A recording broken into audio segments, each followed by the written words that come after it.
రాష్ట్ర ప్రజలందరికీ కూడా కొన్ని విషయాలు తెలియాలి. ఎందుకంటే గతంలో పరిపాలించినటువంటి జగన్మోహన్ రెడ్డి గారి హయాంలో ఉన్నటువంటి అప్పుడు వైఎస్ఆర్ పార్టీ మేము కూటమి ప్రభుత్వంలోకి వచ్చిన తర్వాత ఈ 2 సంవత్సరాల్లో కూటమిలో జరుగుతున్నటువంటి ఒక మంచి పరిపాలన, ప్రజారంజకంగా సాగుతున్నటువంటి ఈ పరిపాలనలో ఏమీ ఎంచి చూపించడానికి దొరకక కిందబడి పైనబడి ఆపసోపాలతో ఏదో ఒకటి చేద్దామనే ఆలోచనతో దుష్ప్రచారాలు చేయాలనే ఒక పిచ్చి ఆలోచనతో వైఎస్ఆర్ పార్టీలో ఉన్నటువంటి నాయకులందరూ కూడా ఏదో ఒకటి అనేస్తే జనం ఏదో ఒకటి ఆలోచిస్తారు కదా అని. కానీ పిచ్చాళ్ళకి అర్థం కావట్లేదు. మీ పరిస్థితి ఏంటంటే వాళ్ళ వాస్తవం మేము తప్పు చేయం, జరగదు కూడా. కానీ ఎక్కడైనా ఒక నిజాన్ని మీరు చెప్పినా కానీ నమ్మేటటువంటి పరిస్థితుల్లో ఇవాళ ఆంధ్ర రాష్ట్ర ప్రజలు లేరు. ఇవాళ అంటే మిమ్మల్ని అంతగా చీకొట్టేశారు.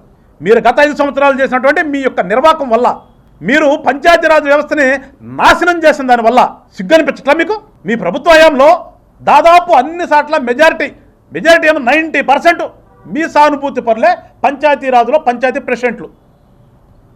ఏ ఒక్క ప్రెసిడెంట్ అయినా తీసుకొచ్చి కూర్చోబెట్టి వాళ్ళ ఏదో మాట్లాడితే ప్రశ్నిస్తారని నన్ను కాదు ప్రశ్నిస్తుంది.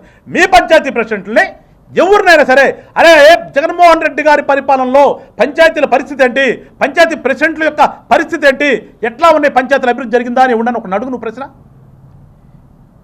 ఏ ఒక్కడైనా బాగుంది అంటే మేము రాజకీయానికి తప్పుకుంటాం. 13,326 పంచాయతీల్లో ఒక్కడంటే ఒక్కడు ద్వారా నువ్వు మా జగన్మోహన్ రెడ్డి గారి పరిపాలనలో పంచాయతీలు బ్రహ్మాండంగా వెలిగిపోయినాయి, విపరీతమైన అభివృద్ధి జరిగింది అని ఒక్కడితో చెప్పిస్తావా?